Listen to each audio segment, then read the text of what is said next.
The Chicago Bears went into New England and put it to the Patriots. 243 total rushing yards, 5.4 average. Fields was kept generally clean, although he was sacked a couple times.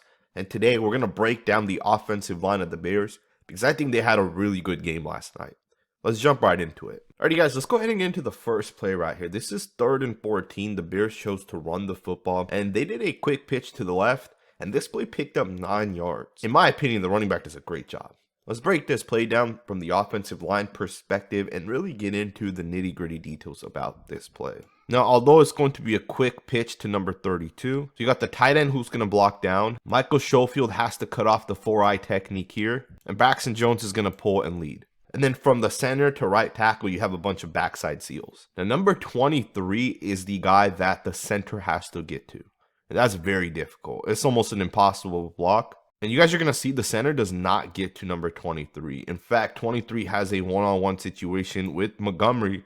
And he can stop this play in its tracks. Montgomery just makes the guy miss. That's such a nice job right there because this play could have been a loss of 1 or 2 yards. Instead, it's a pickup of 9 yards.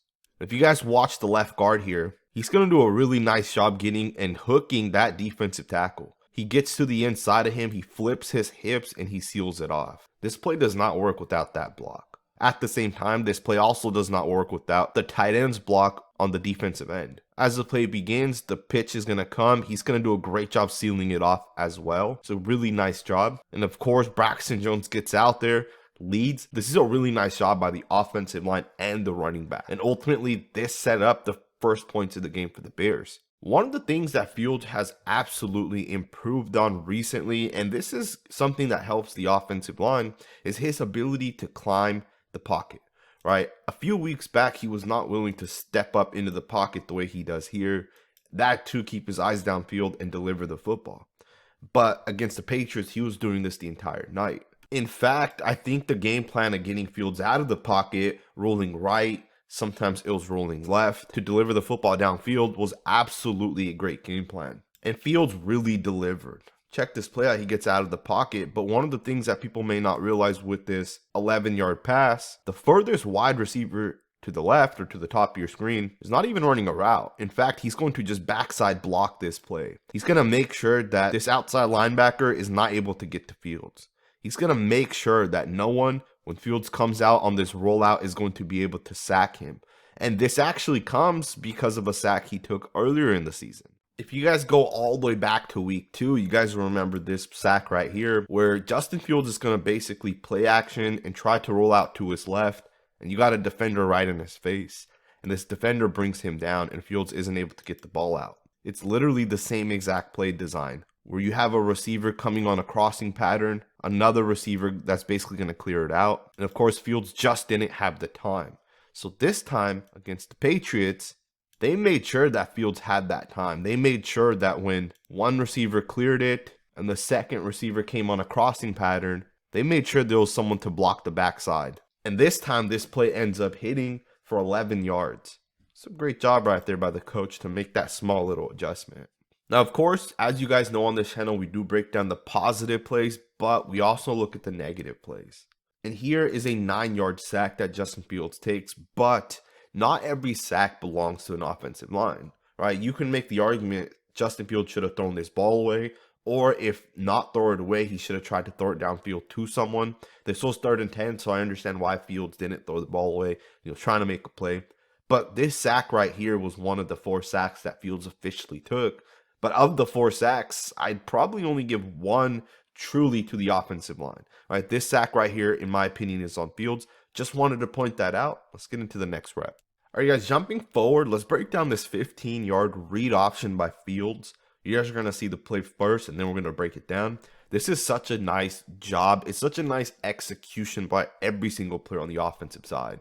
Now, when you just look at how many guys there are on defense trying to stop this play, you realize that by the numbers, there's no way this play can get stopped. The right guard here is going to block down on number 93. The right tackle is going to take the front side linebacker. The wide receiver at the top of your screen is going to take the slot safety. The guy that's going to go unblocked, who is the read man, is going to be Matthew Judon on the defensive end. There's also one other guy at the top of your screen that's unaccounted for. The tight end here coming in motion is going to end up taking that guy. The rest of these guys on the backside here are basically going to get blocked by the center, left guard, and left tackle. So if you really think about it in terms of the numbers, there's no way the Patriots can stop this play. The only way the New England Patriots stop this play is if Matthew Judon makes a perfect play. And in this play, he does not. Now, Judon's going to kind of keep his base. He's going to squeeze down first, and then he's going to pop this back out towards Justin Fields. And had he stuck to Fields right now, he had a shot. But here's the beauty of the read option. It's so hard to stop. Look at Judon. He thinks the running back has the ball, and he freezes, right? As he's kind of popping this outwards, he kind of comes back down because he's not sure. And at this point, if you're unsure, you're not going to be able to stop the quarterback who takes it. And of course, the tight end gets out to his block, and you pick up 15 yards like that.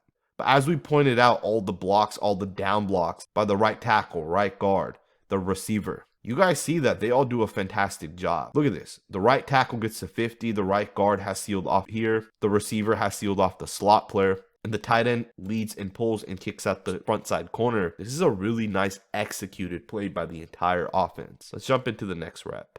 Jumping into this next rep, I want you guys to watch this split zone here and watch the movement by the left guard and left tackle.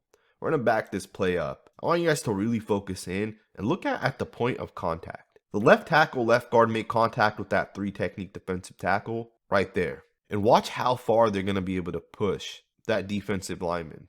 As they make contact, they start driving him. And they're going to take this guy almost 5 yards backwards. Because they're able to drive this defensive tackle, the running back's able to pick up 4 yards on this play.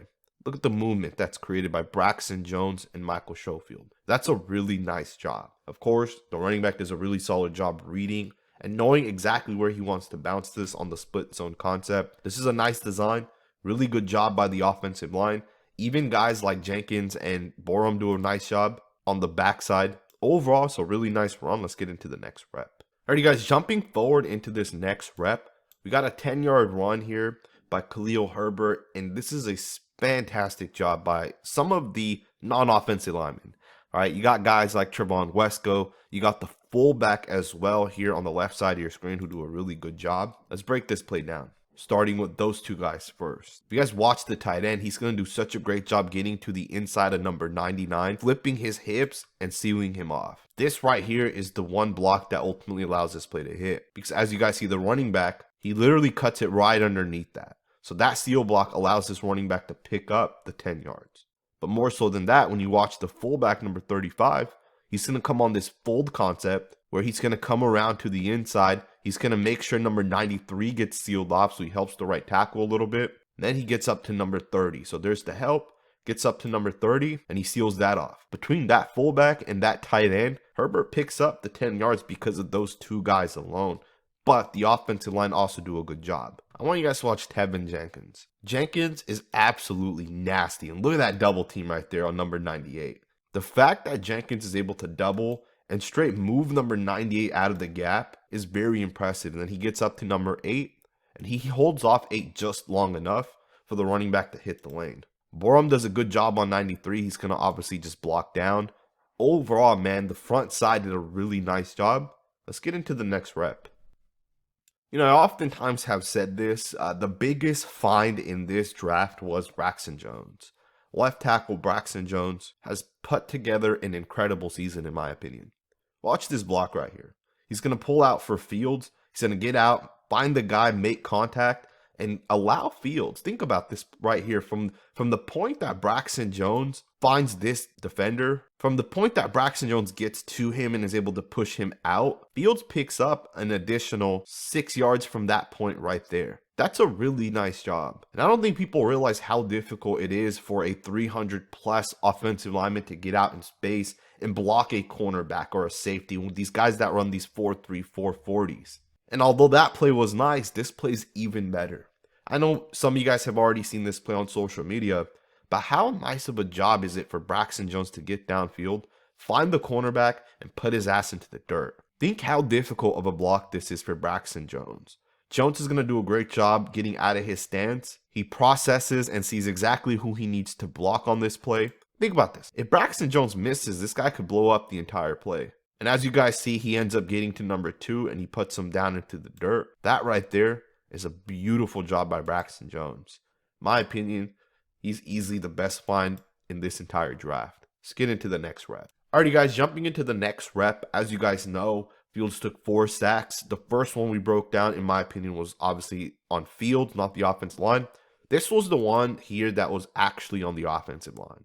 Matthew Judon does a great job beating the right tackle. He's going to give him an outside back to an inside power move. If you guys missed it, here it is once again. Judon does a great job going upfield and then coming back to the inside, and ultimately he's able to get to the sack on Fields. Now this one right here, 100% on the offensive line. Let's go ahead and get into the next rep. All right, you guys, here's the other sack. This one here goes for a 15-yard loss. This was the one in which Fields fumbled the football. Now, there was some pressure, but pressure doesn't equate to a sack. And let's talk about that a little bit. Larry Borom once again lined up over 58. 58 is going to get to the inside of Borom. You see Jenkins isn't able to get around to him, and it looks like his feet get tangled up a little bit, and he ends up falling. Now, Fields does start rolling to the right here. And technically, if Fields is able to clear these guys, he may be able to throw the football downfield. No one actually punched the ball. I think the ball actually hit Fields' knee or something to that tune. And of course, he ends up dropping it, and ultimately he gets sacked. Now, I don't think you can put this on the offensive line. Maybe you can. It was still a losing rep by the right tackle. Let's get into the next rep. Check this next play out right here. This is only a 4-yard gain, but I want you guys to watch the center, Sam Mustipher. Mustipher is going to have a reach on the 2-eye technique defensive tackle. He's going to do a great job. Now, he understands this is a pitch to the right. What he's going to do is he's going to get his hands around the defensive tackle. He's going to snatch him downwards right there. That's a really nice job. He understands how quickly he can win because this is an outside play, and he uses that advanced technique right there to snatch the defensive tackle down into the dirt. Now, I know some people don't like Sam Mustipher. Totally understandable. I think he's a pretty good center. He does a lot of good things, especially in run blocking. But I totally understand why some people may want Lucas Patrick in at center. But either way, I did want to point that out. I think that was a pretty solid block. Now, I do think in this play, Khalil Herbert misses the lane. Now, ultimately, this is a 4-yard gain, so it's an okay run. But I think he would have been better off if he cut this play to the inside as opposed to bouncing this to the outside. But there's a massive lane right in front of him that's developing. And I know he just caught the ball, and maybe he needs to take a couple more steps. But ultimately, I think he should have still cut this back. I think the lane would have developed right behind your offensive lineman, and maybe it's a touchdown. If he's able to squeeze by this one defensive lineman, this could hit for a touchdown. Now, it's not a massive deal. It's still a 4-yard gain, but it could have been a bigger gain in my opinion. And I like Khalil Herbert a lot. Like, he's provided a lot of explosive plays, but he does have a tendency to always try to bounce it to the outside as opposed to hitting the inside lane. You guys can see that there's at least a gap to the inside here. On this play as well, he's going to once again bounce it to the outside. Now, this play should not have picked up anything. This corner should have made the tackle, but he still picks up 4 yards. He has really good speed. He does a good job towards the end of it. But I have noticed as I break down the tape that Herbert is oftentimes not going to the inside, and he's really trying to bounce it to the outside. I'm not sure if this is why he doesn't start and doesn't get more carries, but I did want to just point it out. It is something that I noticed. Let's get into the next rep. Alrighty guys, let's end the video here with this positive note. The Bears really knew when to switch it up.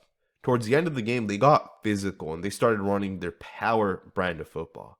On this play right here, this is a gain of 5. It's the power run. You got some double teams here. You got some double teams here. You got some backside steals. And the Patriots couldn't stop this.